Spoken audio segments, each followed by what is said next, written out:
Gabungan dikerahkan untuk menyisir sejumlah lokasi yang disinyalir menjadi lokasi persembunyian dua napi yang kabur dari Lapas Nusa Kambangan Cilacap, Jawa Tengah pada Sabtu lalu. Sementara 5 orang saksi diperiksa penyidik kepolisian karena diduga mengetahui kaburnya dua napi tersebut.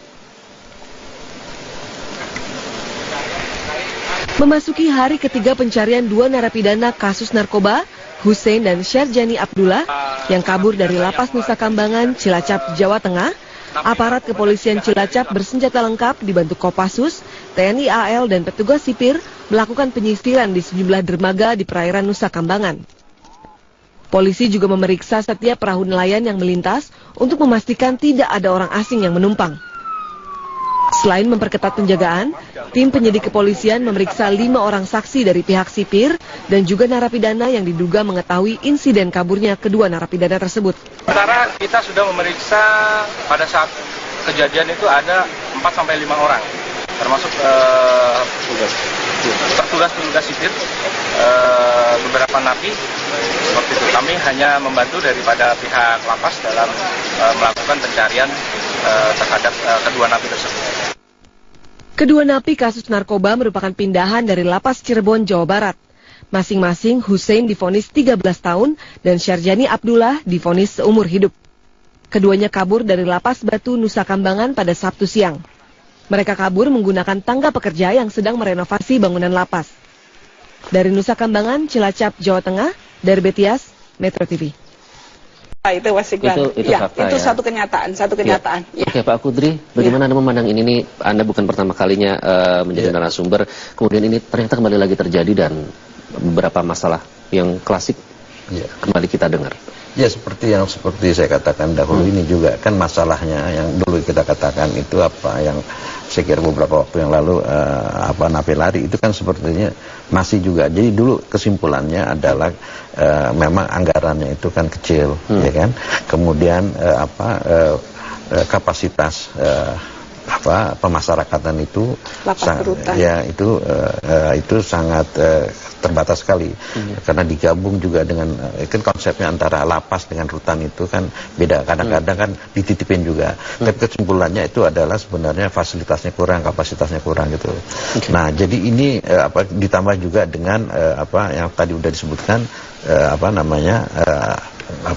personilnya kurang. Nah, jadi saya kira ini kalau misalnya tidak pernah ada perbaikan, ya itu kan nanti kita akan terulang lagi ini. Anda melihat sudah ada perbaikan belum, Pak? Saya kira ada. Kalau kita lihat dari anggarannya, ya, tapi antara anggaran dengan ininya kebutuhan itu masih jauh sekali, ya. Saya kira mesti sekali-sekali ya kita lihat bagaimana kehidupan di dalam pemasyarakatan itu ya sangat memprihatinkan sekali gitu loh. Kan sebenarnya konsep dari pemidaanan kita itu kan bukan penjeraan, tapi kita ada rehabilitasi dan reintegrasi itu. Ya, kita artinya mendidik orang itu bisa menjadi warga masyarakat yang baik lagi. Itu konsepnya, tapi pelaksanaannya kan jauh dari ini. Nah, jadi saya katakan lagi ya, kalau misalnya anggarannya masih seperti ini, saya kira akan terulang-ulang lagi. Dan yang sangat memprihatinkan. Tapi katanya sudah ada perbaikan, Pak Kudri. Oh iya, tapi kan nggak memadai sangat yang memperhatikan sekali itu adalah justru ini bisa lari yang di tempat yang dianggap suatu masyarakat yang sangat secure, yang high secure gitu loh, ya. Jadi saya kira sejak kasusnya Johnny Indo ya waktu itu kira-kira tahun 70-an itu dia bisa sampai keluar dan bisa berenang sampai ke Pulau Jawa, artinya sampai ke Pulau Jawa dari bukan Pulau Nusa Kambangan. Itu kan sudah diadakan satu perbaikan yang ini. Tetapi juga ya saya katakan tadi ya, di samping misalnya anggaran terbatas, fasilitas terbatas, katakanlah si pemasyarakatan yang misalnya ini udah well organized itu ya, dia itu katakanlah ini, saya kira ini adalah suatu kejahatan yang bukan bersifat perorangan, tetapi dia sudah organized itu, dia bisa dia bisa memperkirakan gini.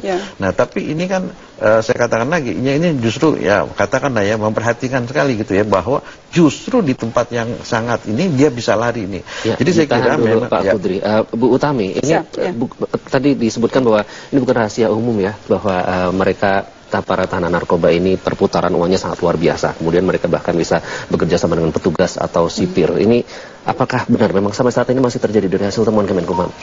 Kalau ya baik ini, kalau fakta itu kami boleh saya menyampaikan itu tidak ada. Karena kalau ada pasti akan ada tindakan tegas. Jadi pernyataan bahwa ada peredaran besar, terus kemudian ada kerjasama dengan pegawai, kalau itu terjadi ditemukan oleh kami tentu sudah ada tindakan tegas. Jadi kalau kami bilang sekarang ini nyatanya tidak ada, ya karena pasti akan ada tindakan tegas itu Mas Iqbal. Jadi misalnya ini diketahui atau ketahuan bahwa napi bekerja sama dengan petugas atau menyuap untuk fasilitas. Sekarang ini menteri kami tegas sekali. Menteri kami tegas dan hampir seluruh dari kami itu memperlakukan hal yang sama. Pengawasannya seperti apa sih Bu bagi para sipir dan para petugas lapas ini? Ada pengawasan, ada patroli, ada piket, ada kontrol yang dilakukan dalam waktu-waktu tertentu dan itu sudah menjadi standar operasional prosedur dari kami. Gitu. Jadi sebenarnya perlakuannya itu sudah ada protapnya, sudah ada standarnya seperti apa dan bagaimana gitu. Jadi kalau tidak ada perlakuan khusus, yang saya kebetulan belum lama ini saya ke Nusa Kambangan dan melihat standar operasional prosedur itu masih dilaksanakan dengan baik gitu. Artinya sejauh ini dari temuan Kemenkumham belum ada indikasi kerjasama antara. Kalau ada itu pasti ditindak. Kalau ada pasti ditindak. Belum ada Pak Kudri, tidak ditemukan itu. Iya, saya begini, saya kira dilemanya ya antara petugas LPI dengan warga binaan itu kan antara kemanusiaan dengan dia melaksanakan ini ya. Kan kemanusiaan dengan apa? Dengan apa menjalankan tugas dan pelaksanaan tugas. Mungkin SOP-nya itu sudah ada gitu ya. Tapi mungkin dalam pelaksanaan itu ya mungkin karena perasaan kemanusiaan ya. Jadi mungkin itu bisa menyebabkan lengah gitu. Tetapi juga satu fakta juga kan memang itu Ibu ya bahwa ada yang saya kira yang nakal gitu ya itu bisa ditindak tegas nah tetapi saya katakan juga bahwa kalau misalnya terlalu tidak manusiawi diperlakukan warga binaan itu kan seperti kejadian lapas yang lalu di Jambi kalau nggak salah yang timbul keributan karena orang yang mengunjungi ya istilahnya membesuk itu dipersulit ini sehingga warga binaan itu mereka melakukan protes kan ini. Jadi saya kira di sini ada satu kiat saya kira ya satu kiat bahwa bagaimana menghadapi warga binaan di satu segi karena kita tahu bahwa mungkin dalam kejahatan tertentu ya kita bilang sebenarnya the special crime gitu ya atau serious crime itu dia kan penjahat itu kan memang yang harus diperlakukan hati-hati gitu ya artinya kan dia melakukan satu kejahatan yang serius gitu ya nah tetapi kan di satu segi kan dia juga harus diperlakukan seperti Ibu katakan dia juga harus diperlakukan sebagai warga binaan yang lain disinilah ini nah satu segi juga yang mesti diperhatikan ini misalnya kesejahteraan pegawai lapas nah ini kan kalau misalnya kesejahteraannya itu kurang itu kan bisa jadi orang terpengaruh gitu loh ya. Jadi saya kira kalau dibandingkan misalnya ya ini kan lapas ini kan bagian terakhir daripada criminal justice ya intermediate criminal. Jadi apa yang diusahakan dilakukan penyidik ya penuntut umum pengadilan itu kan ujungnya adalah di lapas gitu. Itu sudah menjadi poin evaluasi yang disampaikan oleh Pak Kudri tadi Bu Tami. Setiap kali dan memang ini menghentakkan kami di antara tugas-tugas berat yang seperti tadi kami sampaikan kapasitas hanya sekitar 118.693 orang tapi diisi 207 orang dengan jumlah pegawai idealnya memang kami butuh 61.000 tapi fakta yang ada sekarang ini hanya 29.000 dan memang sedang dibenahi skema apa yang paling mungkin dengan sumber daya minimal, tapi kita bisa melaksanakan tugas fungsi secara optimal dengan mengoptimalkan TNI dalam proses. Ya, akan bekerja sama dengan TNI, bekerja sama dengan Polri. Ini sudah dilakukan oleh teman-teman sebenarnya yang terbatas sumber dayanya, khususnya di keamanan. Mereka minta bantuan kepada polisi untuk melakukan pengawasan, termasuk juga dengan TNI, dan di beberapa tempat ini memang sudah dijalankan. Bekerja sama begitu ya. Itu tadi Anda menyatakan bahwa strateginya sudah sekarang masih sedang dalam optimalisasi begitu dalam proses. Nah, tadi Anda menyatakan bahwa tampaknya ini diduga mereka memanfaatkan atau sudah memetakan kondisi dan memanfaatkan kelalaian atau lengah. Ini artinya diakui dong ada petugas yang memang lalai. Sementara saya sendiri menduga seperti itu. Bisa dibayangkan kalau kami 24 jam standby, kuat tahan gitu, saya yakin nggak akan ada pelarian. Tidak akan pelarian seperti tadi disampaikan oleh Pak Qudri bahwa kok di sana gitu lari. Tapi di sana pun pegawai yang tingkat kejenuhannya tinggi, Mas Iqbal. Tingkat kejenuhannya tinggi dan nyaris tidak ada hiburan, tidak ada